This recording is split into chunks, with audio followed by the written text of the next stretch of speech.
ठीक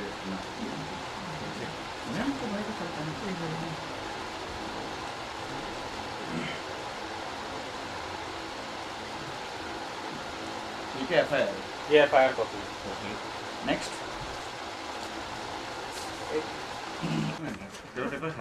तू फ्रेम में नहीं है, बस पकड़ ले। जूम कर रहे हैं पीछे करके ले। हाँ वैसे पकड़े रहेगा एक डेट का समय है इसको। ये गाड़ी के आवाज में आपको चेक दी वो है, राइट जी। ये डेट देख इसमें क्या है? 9/11/21। 21। आप ये जनवरी की वीडियो है, मैं आपको शो करती हूँ, छोटी सी है जो इसने खुद से कबूला है। ये RC है। एक बार देख लेते हैं, फिर आगे। हाँ। ये RC है हमारी कार। ये RC ओरिजिनल आपके पास ही होगी ना? नहीं, ओरिजिनल कार में ही रखते थे हम लोग, तो साथ में ही लेके गया। उसने बोला कि अगर कोई पुलिस वाला अगर पकड़ ले तो फिर नेक्स्ट गाड़ी का कुछ ये वीडियो फेक कॉल आए थे पुलिस से, ये हम लोग ने ओशिवारा में NC की। मैं वो वीडियो दिखाई ना। हाँ एक मिनट पेपर लो।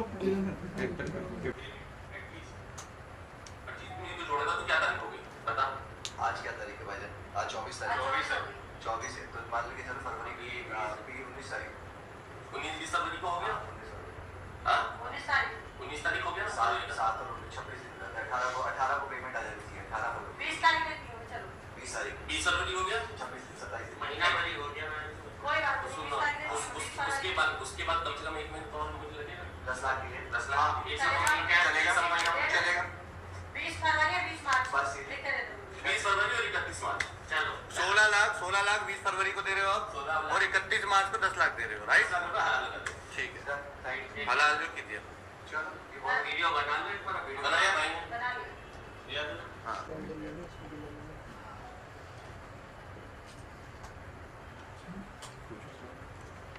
नहीं मत पूछो, हो गया बस हुआ।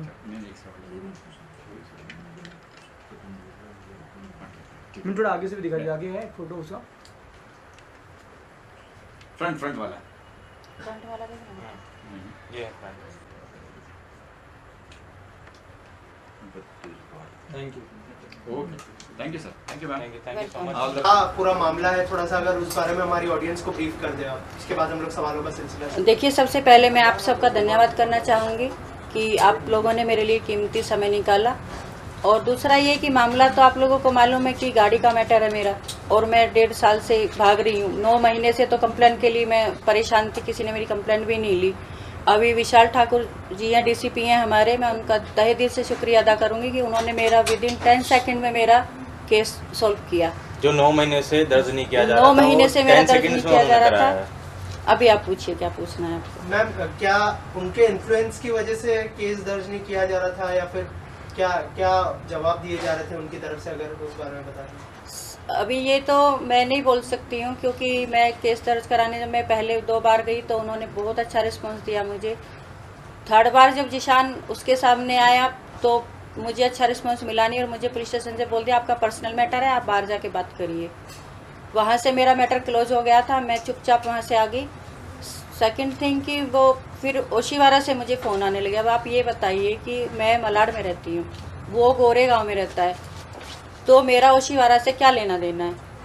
वहाँ से मुझे इतना प्रेशर था हर चीज़ का, नहीं आप इधर नहीं जाना, ये नहीं करना, वो नहीं करना, बच्चों को धमकी आ रही है। मैंने NC तक कराई हुई है उस पुलिस स्टेशन में, लेकिन कोई एक्शन हुआ ही नहीं। फेक कॉल भी आए हैं बहुत सारे कि पुलिस मैं पुलिस हूँ, आप आओ हमें स्टेटमेंट दो। तो वो फेक कॉल था, हम लोग ने उसकी भी NC डाली हुई है, जिसकी कॉपी हमारे पास है अभी। तो फेक कॉल भी उन्होंने बहुत कराई है हमारे, और धमकी दिलवाई, अलग अलग फ़ोन कॉल करके नए नंबरों से फ़ोन आते हैं, धमकियाँ आ रही हैं कि आपको उठवा लेंगे, ये करवा लेंगे, ये कर देंगे। रिकॉर्डिंग अभी रिकॉर्डिंग सारी रिकॉर्डिंग है, सारी पेपर मैं है, आपको सारे एक प्रूफ छोटी सी रिकॉर्डिंग सुना देती हूँ, जो अपने माननीय अमर पाटिल साहब हैं, आप उनका सुन लीजिएगा, फिर मैं उसके बाद बात करूँगी। सुना दे। बूम के पास करिएगा।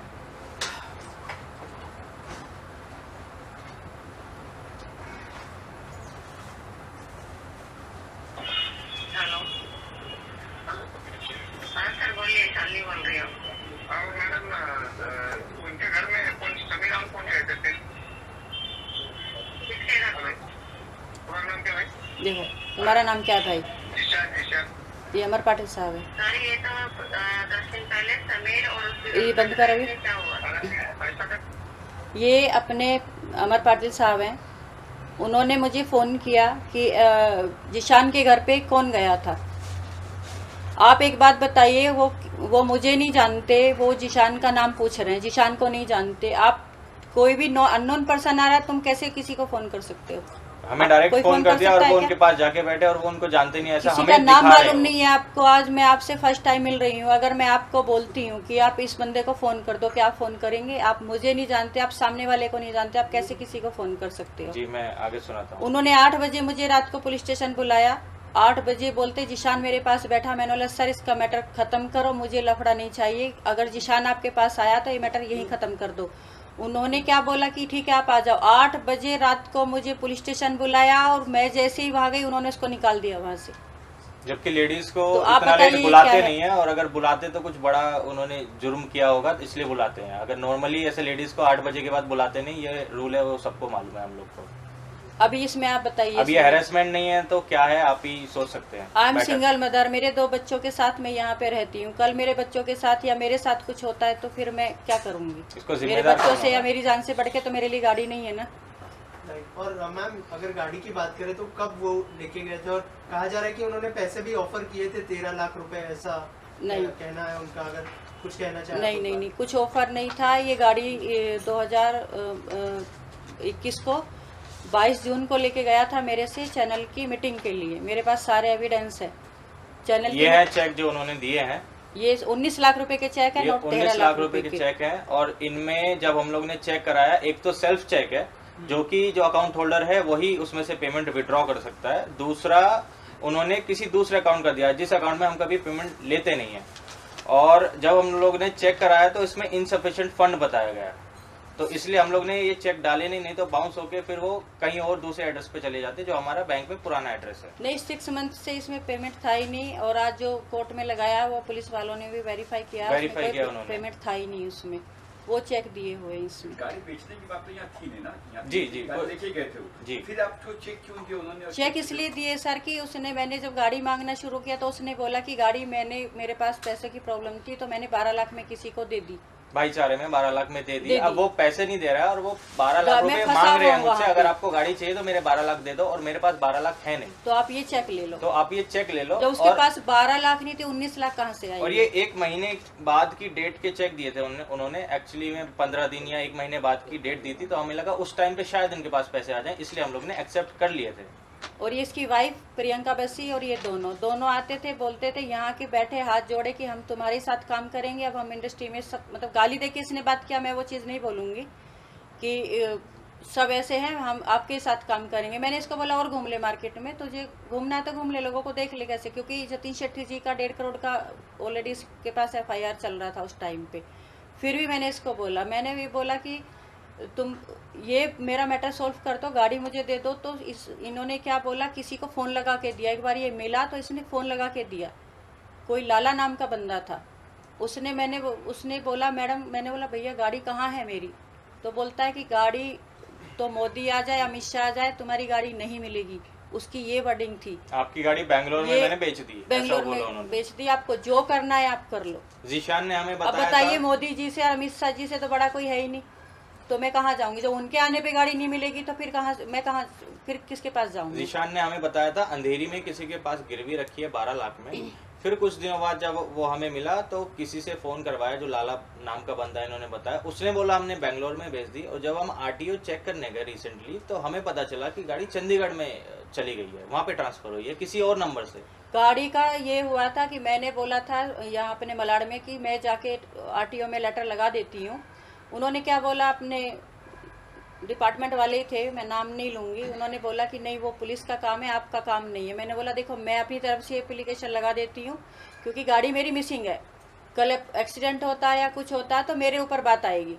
तो उन्होंने क्या बोला कि नहीं आप हमें कानून मत सिखाओ, ये पुलिस का काम है, आपका काम नहीं है। आज अगर वो एप्लीकेशन वहाँ लगा देते तो गाड़ी नहीं जाती ना मेरी।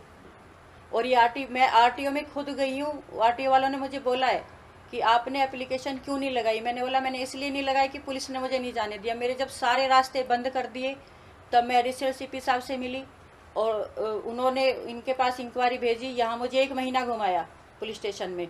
1 महीने बाद इन लोगों ने बोला कि आप सेटलमेंट कर लो। मैंने मैडम को बोला, मैडम सेटलमेंट के लिए आपके पास आया कौन? मैंने बोला जिशान आया था क्या? बोलता है नहीं जिशान नहीं आया, उसके लॉयर का फ़ोन आया। अभी आप उसके लॉयर के फ़ोन से मुझे सेटलमेंट कर रहे हो और मैं जो 9 महीने से हैरेसमेंट हो रही हूँ वो क्या? फिर मैं डीसीपी साहब के पास गई, तब उन्होंने मेरी मदद की और उन्होंने 10 सेकंड में मेरा ये किया। उन्होंने तुरंत फ़ोन किया और कल के कल उन्होंने बोला कि इनका गुनाह दाखिल करो उसका। अभी एफआईआर हुई है बट एक्शन कुछ है नहीं। उसकी बेल का ये लोग इंतज़ार कर रहे हैं कि उसकी बेल उसने डाली है, बेल होगी। और इसकी वाइफ है, वो सो कॉल्ड वाइफ है या नहीं है। इनके फादर को भी सर मैंने फ़ोन किया, मैंने सबसे हेल्प मांगी एफआईआर डालने के पहले। मैंने इनके फादर को बोला अंकल, क्योंकि मुझे ये मालूम पड़ा था कि अपने फादर की ये सुनते हैं और हर बच्चा अपने पेरेंट्स की सुनता है। मैंने बोला कि अंकल, मेरे पास उसका भी सबूत है, रिकॉर्डिंग है उसका भी। मैंने बोला अंकल मैं रिक्वेस्ट कर रही हूँ, आई एम सिंगल मदर और मेरी मेहनत की कमाई है। हम लोग बहुत मेहनत करते हैं, दिन रात जागते, हमें नींद का भी पता नहीं है, हमें खाने का पता नहीं है। तो मेरी मेहनत की कमाई, आप इतना तो देखो कि मैं एक सिंगल मदर हूँ। तो उन्होंने बोला अगर ऐसा हुआ है तो हमारे असूलों के खिलाफ है और मैं उससे बात करूँगा। 4 दिन 5 दिन मैंने वेट किया, उनका फ़ोन नहीं आया। मैंने उनको कॉल किया तो उन्होंने बोला कि मेरा फ़ोन नहीं उठा रहा है। मैंने बोला आपका बेटा फ़ोन नहीं उठा रहा है? मैंने बोला कोई बात नहीं अंकल, बात हो जाए तो आप मुझे बता देना। बोलते फिर मैंने 4 दिन बाद कॉल किया, बोलता नहीं मेरा फ़ोन नहीं उठा रहा है। मैंने बोला अंकल फ़ोन नहीं उठा रहा तो उसकी वाइफ को कॉल कर लो। बोलता अरे उसका शादी नहीं हुआ है, तुम क्या वाइफ बोलती हो? वो चिल्ला के फ़ोन रख दिया। अभी वो वाइफ है या क्या है आई डोंट नो, मुझे नहीं पता। अब आपका क्या मांगे? क्या मेरा यही मांगे कि मैं 9 महीने से हैरेसमेंट हुई हूँ। 9 महीने मैंने पुलिस स्टेशन के, मेरा सारा काम छूटा है, पुलिस स्टेशन के चक्कर काटे। बस मैं जिन्होंने मेरे साथ गलत किया है मैं उस चीज़ का न्याय मांगती हूँ। बस मैं डीसीपी साहब से, एडिशनल सीपी साहब से, कमिश्नर साहब से मैं यही मांग करूँगी कि मुझे न्याय मिले और मेरी गाड़ी वापस मिले। मुझे और कुछ नहीं चाहिए, हमें पेमेंट नहीं चाहिए, कुछ नहीं चाहिए। एक 1.5 साल पहले हमने गाड़ी दी थी जो उस टाइम पे 22 लाख की थी। अगर अब 19 लाख की 18 लाख की भी होगी, हमें कोई टेंशन नहीं है, हम वो कर लेंगे प्रॉफिट। बट अभी हमें हमारी सिर्फ कार चाहिए और कुछ नहीं चाहिए। ये लोग हमें अलग अलग लोग से फ़ोन कराते हैं, अलग अलग अप्रोच करते हैं कि इनको बोलो सेटलमेंट कर लो, सेटलमेंट कर लो, सेटलमेंट कर लो, लेकिन हमें सिर्फ कार चाहिए। अगर सेटलमेंट करना है तो हमें हमारी कार दे दो, हमें कोई इशू नहीं है किसी से, ना हमें कभी एफआईआर डालनी थी, ना हमें कुछ करना है, हमें सिर्फ कार चाहिए। हमारी कार ली थी आपने, आप वापस दे दो, सिंपल। डीसीपी साहब के पास तो मैं इसलिए गई ना क्योंकि मुझे और मेरे बच्चों को मारने की धमकी दी जा रही थी। मैंने बहुत परेशानी में अपने बच्चे पाले। मैं 4 जोड़ी कपड़े लेके मुंबई में आई थी और हम लोगों ने मेहनत कर करके, लाइनिंग कर करके, ये सब कर करके अपना बनाया है सब कुछ। अगर आज मेरे बच्चे ही नहीं रहेंगे तो मैं क्या करूँगी? मेरे बच्चों से बढ़ के तो मेरे लिए कुछ भी नहीं है ना। मैंने फिर डीसीपी साहब से मदद मांगी और उन्होंने मेरी मदद की और उसके लिए मैं तहे दिल से शुक्रिया करती हूँ। लेकिन जो मेरी एप्लीकेशन थी उस पर एफआईआर नहीं हुई है मेरी। तो इस बीच में कभी जिशान का या फिर उनके वकील आपको कॉल आया? नहीं, मुझे कॉल नहीं आया। वो कोई बोगस पुलिस वाला बन के कि मैं ओशीवारा से बोला, उसका भी रिकॉर्डिंग है। आपने कभी ट्राई की उनसे कांटेक्ट नहीं, करने वो की? तो अमर पाटिल साहब ने बोल दिया ना कि नहीं उसके घर नहीं जाने का, उससे बात नहीं करने का, कानून करेगा। मैंने बोला सर आप सेटलमेंट करा दो, तो बोलते मैं कानून थोड़ी हूँ। अगर आप कानून नहीं तो फिर मैं किसके पास और जाऊँगा? आप हमें क्यों फ़ोन कर रहे हो? फिर कानून नहीं तो किस अधिकार से कर रहे हो ना? अगर ये प्रेस कॉन्फ्रेंस देखने के बाद उनके वकील का या जिशान जी का फोन आता तो आपका फर्स्ट स्टेप क्या रहेगा? सर अभी तो पुलिस है ना, कानून है, मैंने तो उनसे मदद मांगी है। मैं इनसे कुछ नहीं चाहती, मैं गाड़ी चाहती हूँ, उनसे मेरा कुछ वो नहीं है। मेरी गाड़ी मुझे मिल जाए, मुझे इंसाफ मिल जाए, मैं बस इतनी हाथ जोड़ के रिक्वेस्ट करूँगी। क्योंकि मुझे किसी से दुश्मनी लेनी नहीं, यहाँ अपनी कोई फैमिली नहीं है। यही लोग फैमिली बनते हैं, एक यही विश्वास डेवलप होता है कि यही अपनी फैमिली। अगर इसमें विश्वासघात होगा तो आप सोचो ना, किसी अच्छे इंसान की भी हम लोग मदद नहीं कर पाएंगे।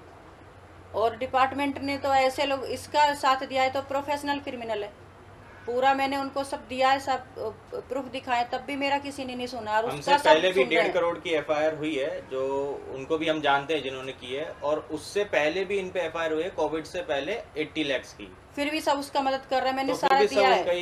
उनका ही हेल्प किए जा रहे हैं। I don't know why.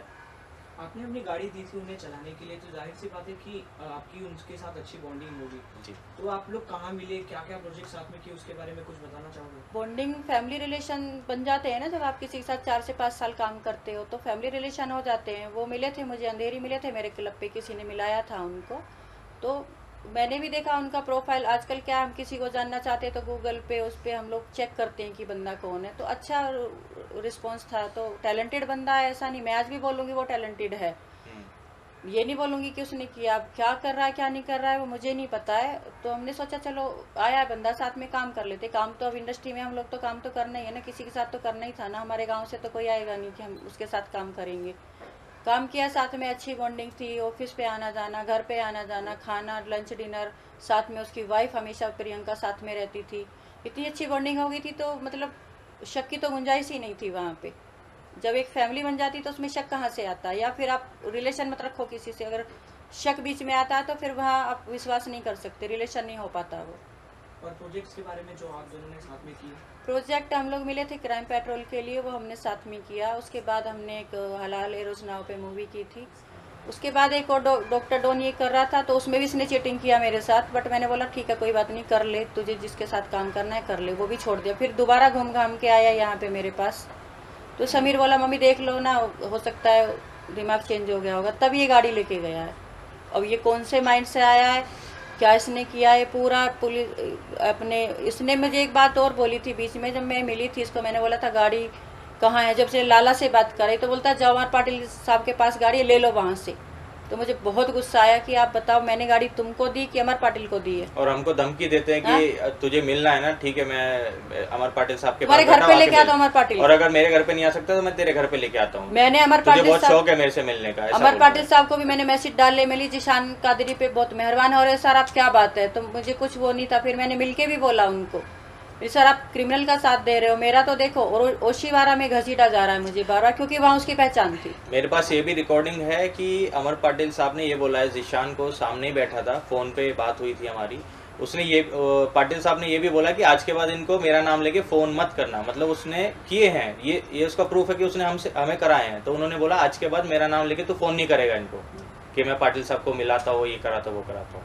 तो जैसा कि आपने बताया 9 महीने से आप पुलिस स्टेशन दौड़ रही थी, तो ये एक तरह का पुलिस पे पड़ रहा दबाव है जो आपको साथ नहीं दे रहा था? जी बोल सकते हैं कि पुलिस पे दबाव, मैं क्या बोलूं, आप पुलिस पे दबाव पड़ा होगा किसी न किसी तरीके से, जो हमारी एफआईआर नहीं ली गई, जो कि एक चोरी का केस बनता है, जो एक हैरेसमेंट का केस बनता है, बहुत सारी धाराएं लग सकती हैं, मुझे उसका नॉलेज नहीं है।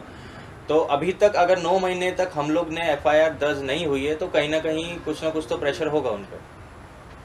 और इसने ओशीवारा में कुछ, मुझे अभी 10 से 15 दिन पहले बुलाया था ओशीवारा में।